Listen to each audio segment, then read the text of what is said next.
विचार पहले तो अपने को अज्ञानी, अपूर्ण, कमजोर या भयभीत मान लेता है हमको। और फिर वही विचार इस अज्ञान को मिटाने के लिए ज्ञानी बनने का प्रयास में संघर्ष करता रहता है। इस विचार का खेल अच्छे से देख लेना चाहिए, नहीं तो ये हमको उलझा लेगा। कभी भी हम सच क्या है उसको जान नहीं पाएंगे। मगर विचार का ये खेल अगर आप समझ गए तो विचारों से छुटकारा मिल जाएगा, और निर्विचार अवस्था से जो भी साक्षी का अनुभव होता है वो आपको अनुभव हो जाएगा। विचार पहले ये मान लेता है कि मैं अज्ञानी हूँ, अपूर्ण हूँ, कमजोर हूँ, भयभीत हूँ। और ये कैसे पता चलता है विचार को? क्योंकि ये बात पता चलने के लिए कुछ आधार तो चाहिए ना। आपके पास क्या आधार है कि आप अज्ञानी हो, आप अपूर्ण हो, आप में कुछ कमी है? यह बात आपने कैसे जान लिया? क्या कोई परीक्षण करने का मशीन है आपके पास, या कोई सत्य को जांचने का कोई ऐसा विधि है?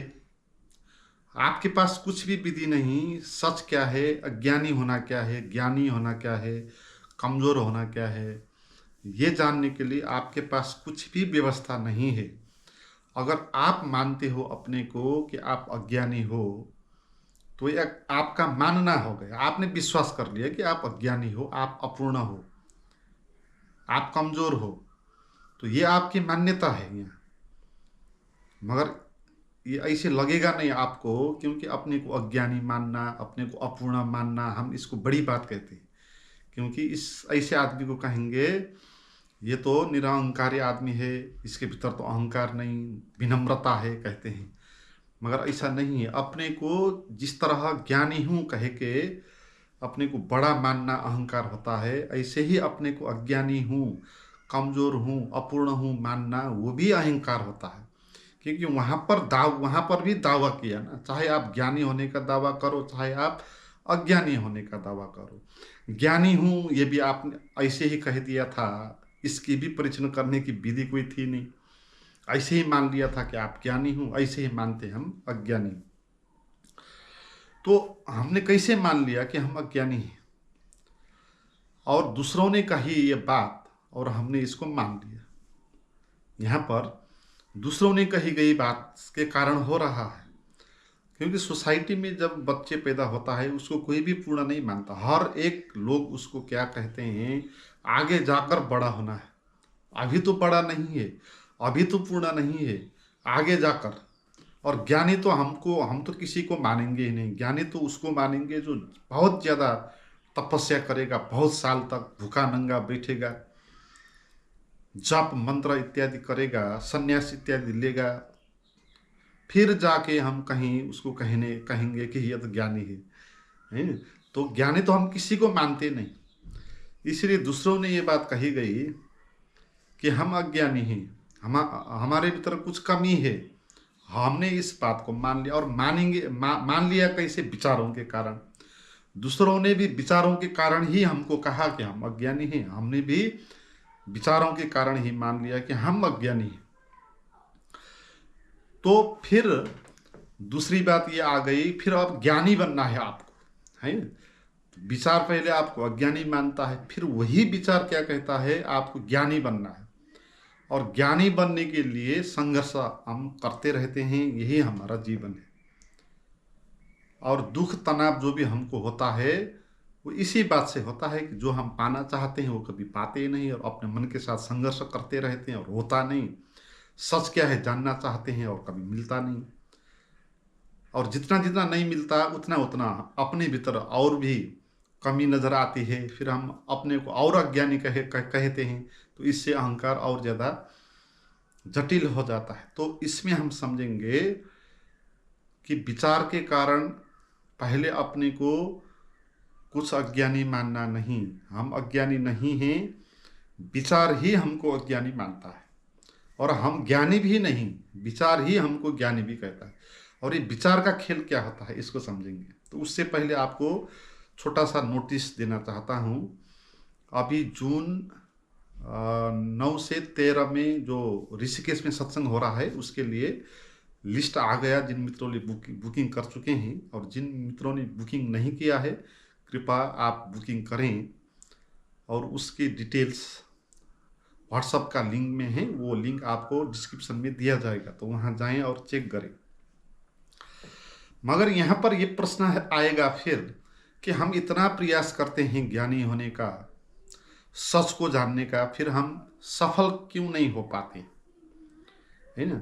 मगर यहाँ पर हम सफल हो नहीं पाएंगे, क्योंकि यहाँ पर क्या हो रहा है, विचार ही विचारों के साथ संघर्ष कर रहा है ना। विचार, यहाँ पर जो विचार है दुख का, उसको हटाने वाला जो मैं का विचार है, वो मैं भी एक विचार है।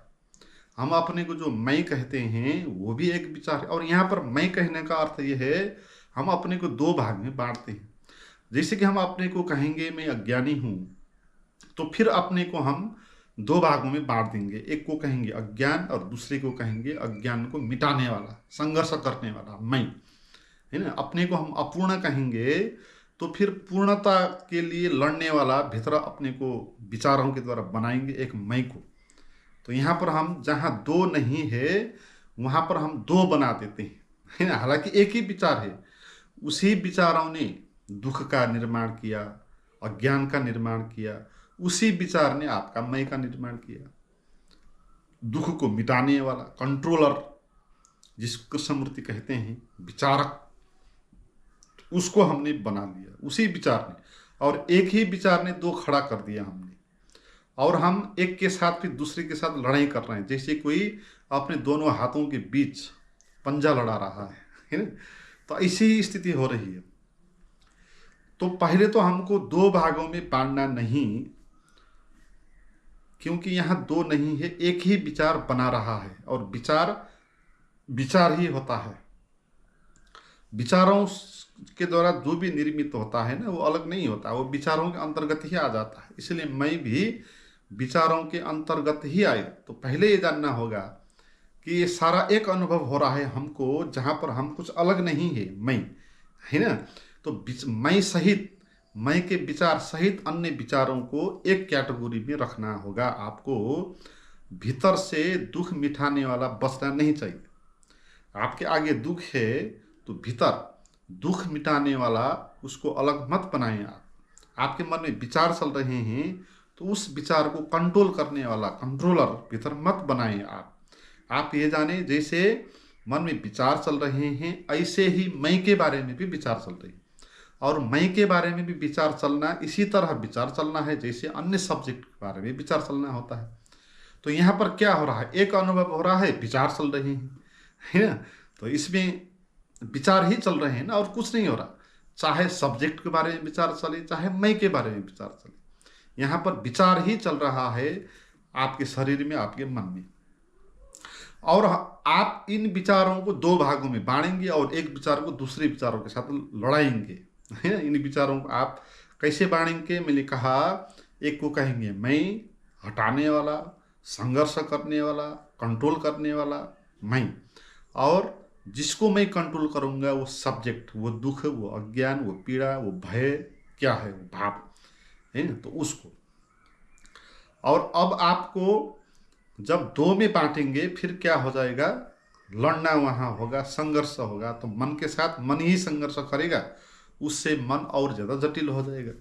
इसलिए जो लोग अपने माइंड को कंट्रोल करने में लग जाते हैं वो और ज़्यादा विचारों से पीड़ित हो जाते हैं।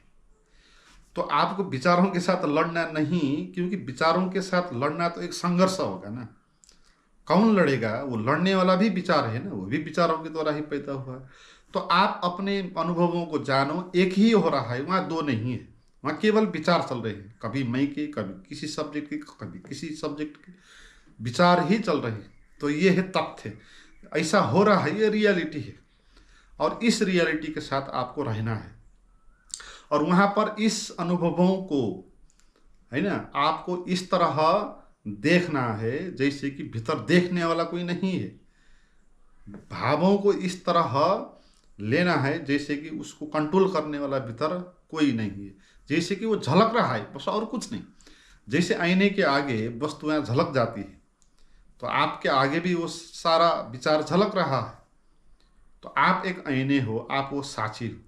तो साक्षी में ही रह के हम विचारों के खेल से बाहर आ सकते हैं, या विचारों के खेल को हम जब जान लिया और खुद के साथ ही खुद का लड़ना बंद कर दिया, तो फिर विचार एक हो जाएंगे और वो झलकेंगे, कुछ क्षण वहाँ रहेंगे और वहाँ से गायब हो जाएंगे।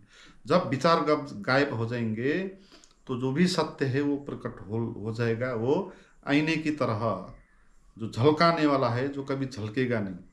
तो ऐसा साक्षी का अनुभव आपको होगा।